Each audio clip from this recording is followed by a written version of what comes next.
भारत सरकार की नई शिक्षा नीति में देश के युवाओं को शिक्षा के साथ सांस्कृतिक समृद्धता से युक्त चरित्रवान राष्ट्र निर्माता बनाने पर जोर दिया गया है।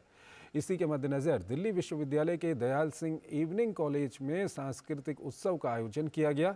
देखते हैं हमारे संवाददाता ओपी यादव की ये खास रिपोर्ट। सांस्कृतिक समृद्धि और आध्यात्मिक उत्साह सेलिब्रेट सुहानी शाम का ये रंगारंग नजारा है दिल्ली विश्वविद्यालय के दयाल सिंह इवनिंग कॉलेज में आयोजित सांस्कृतिक उत्सव का। कार्यक्रम में बतौर मुख्य अतिथि पहुंचे Dayal Singh college governing body के अध्यक्ष और देश के प्रख्यात शिक्षाविद प्रोफेसर बी.के. कुठियाला ने कहा कि भारत की सदियों पुरानी गौरवशाली परंपराओं और धार्मिक मान्यताओं को नई पीढ़ी किस तरह देखती है, इसका सजीव उदाहरण इनकी शानदार नाट्य प्रस्तुति में परिलक्षित होता है। पूरे विश्व में जो भारत की ज्ञान परंपरा और भारत की जो जीवन शैली है उसके प्रति आज बड़ी उत्सुकता है।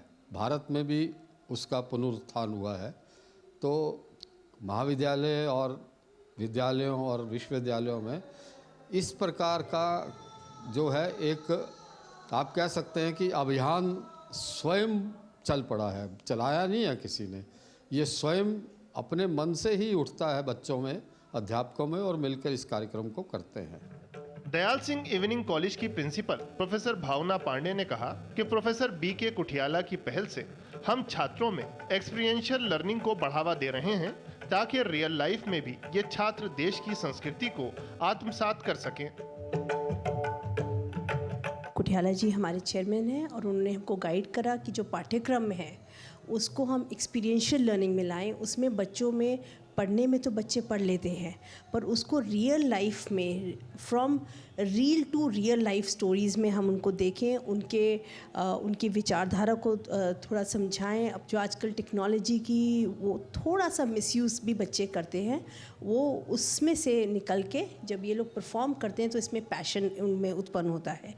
गौरतलब है कि देश की नई शिक्षा नीति में छात्रों में विचार, व्यवहार और संस्कारों से युक्त चरित्रवान राष्ट्र निर्माण पर जोर दिया गया है, जो इस सांस्कृतिक संध्या में प्रस्तुति दे रहे युवा कलाकारों द्वारा प्रस्तुत भावनात्मक किरदारों की नाट्य कला मंचन में जीवंत नजर आ रहा है।